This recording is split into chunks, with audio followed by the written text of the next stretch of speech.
Hi friends, welcome back to Swami's kitchen. நாம் இன்னைக்கு பார்க்க போகிற ரெசிபி பாசிப்பருப்பு உருளைக்கிழங்கு குருமா.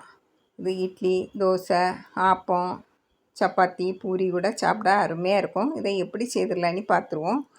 நான் ஒரு 50 கிராம் பாசிப்பருப்பு எடுத்து நல்லா கழுவி ஒரு 20 நிமிஷம் ஊற வச்சு வச்சுருந்தேன். அதை கொஞ்சம் தண்ணியும் சேர்த்து நம்ம குக்கரில் சேர்த்துருவோம். இது கூட நான் ஒரு பெரிய உருளைக்கிழங்கு பாருங்கள், சின்ன உருளைக்கிழங்கா இருந்தால் 2 எடுத்துக்கிடுங்க. தொலி சீவி எதாவது பெரியதாக கட் பண்ணி எடுத்துக்கிடுங்க. இது கூட கொஞ்சம் தண்ணி விட்டு கொஞ்சமாக மஞ்சள் தூள் போட்டு குக்கரை மூடி வச்சு அடுப்பில் வச்சுருங்க. 2 விசில் வரட்டு. அதுக்கடையில் நம்ம அரைக்கக்கூடிய ஜாமானத்தை பார்த்துருவோம். 2 பச்சை மிளகாய், பூண்டு, பெருஞ்சீரகம் 1 டீஸ்பூன், இஞ்சி 1 துண்டு, பொட்டுக்கடலை,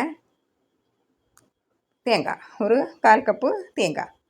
இவ்வளோந்தான். நம்ம இது இப்போ தாளிக்கிறதுக்கு பட்டை, ஏலக்காய், கிராம்பு, ஒரு பெரிய வெங்காயம், ஒரு பெரிய தக்காளி இல்லைன்னா சின்ன 2 தக்காளி எடுத்துக்கிடுங்க, கருவேப்பிலை, கொத்தமல்லி கீரை. இவ்வளோதான் தேவை நம்மளுக்கு. இப்போ நம்ம அரைக்கக்கூடிய ஜாமானத்தை எடுத்து எல்லாம் போட்டுருவோம்.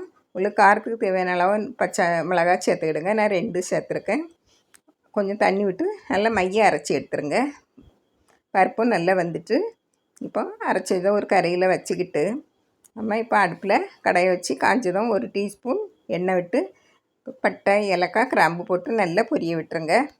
நல்லா பொரிஞ்சு வந்ததும் நம்ம வெங்காயம், கருவேப்பிலை போட்டு நல்லா வதக்கி விட்டுருங்க.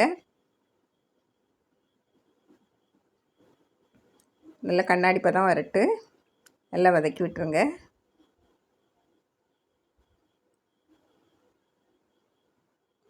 பாருங்க, இது கூட ஒரு 5 பல்லு பூண்டை தட்டி வச்சுருக்கேன்.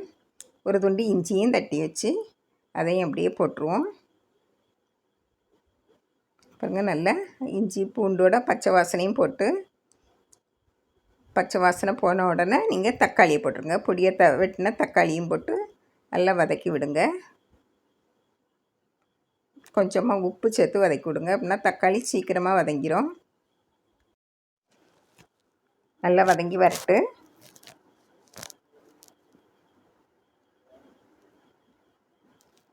இப்போ நல்லா வதங்கியாச்சு. இப்போ இதில் கொஞ்சமாக ஒரு 1/4 கப்பு போல் தண்ணி விடுங்க. தண்ணி விட்டுவிட்டு நம்ம அரைச்சி வச்சா தேங்காய் மசாலாவை போட்டுருங்க. போட்டு நல்லா கிளறி விடுங்க. கொஞ்சம் மிக்ஸி ஜாரை அலசி அதையும் தண்ணியை விட்டு நல்லா கிளறி விடுங்க. இது பச்சை வாசனை போகிறது வரைக்கும் நல்லா கொதிக்கணும். இதை மூடி வச்சுருங்க, கொதிக்கட்டு.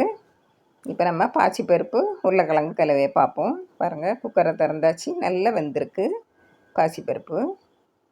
பாருங்கள், இப்போ நம்ம இந்த உருளைக்கிழங்கை மசிச்சு விடணும். மசிச்சு கரண்டியால் எடுத்து நீங்கள் மசிச்சிருங்க. பாருங்கள், கொஞ்சமாக மசித்தா போதும், ரொம்ப மசிக்கணும்னு தேவையில்லை. பாருங்கள், இப்போ தேங்காய் கலவை எப்படி இருக்குன்னு பாருங்கள், நல்ல வாசனையாக இருக்குது. இதில் வந்து கொஞ்சம் பச்சை வாசனை போகணும். இப்போ நம்ம வேக வச்ச உருளைக்கிழங்கு பாசிப்பருப்பை போட்டுருவோம். போட்டு நல்லா கலந்து விடுங்க.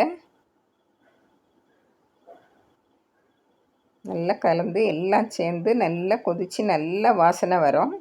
இப்போ குக்கரை அலசி தண்ணி விட்டுருங்க. கொஞ்சம் நல்லா கட்டியாக வரணும். அப்படின்னா தான் நல்லா பச்சை வாசனை போகிறது வரைக்கும் நல்லா கொதித்து வற்றி வரணும். பாருங்கள், இப்போ கொஞ்சமாக உப்பு போட்டுருங்க. முதல்ல உப்பு குறைவாக தான் போட்டிருந்தோம், அதனால் தேவையான அளவு உப்பு போட்டு நல்லா கலந்து விட்டுருங்க. 1/2 டீஸ்பூன் உப்பு போட்டிருக்கேன். பாருங்கள், கொஞ்சம் கெட்டியாக வந்துட்டு இப்போ கொத்தமல்லி, கருவேப்பிலை போட்டு நல்லா கிளறி ஒரு கொதி வந்ததும் இறக்கிடுங்க. இறக்கி நம்ம பரிமாறிடலாம். நான் இட்லிக்கு தான் பரிமாறியிருக்கேன். இது ஆப்பத்துக்கும் ரொம்ப டேஸ்ட்டாக இருக்கும். இட்லி, தோசை, ஆப்பம், பூரி, சப்பாத்தி இதுக்கெல்லாம் ரொம்ப டேஸ்ட்டாக இருக்கும். இதே போல் நீங்களும் செய்து பாருங்கள். பிடிச்சிருந்தால் லைக் பண்ணுங்கள், ஷேர் பண்ணுங்கள், கமெண்ட்ஸ் பண்ணுங்கள், மறக்காமல் சப்ஸ்கிரைப் பண்ணுங்கள். தேங்க்யூ.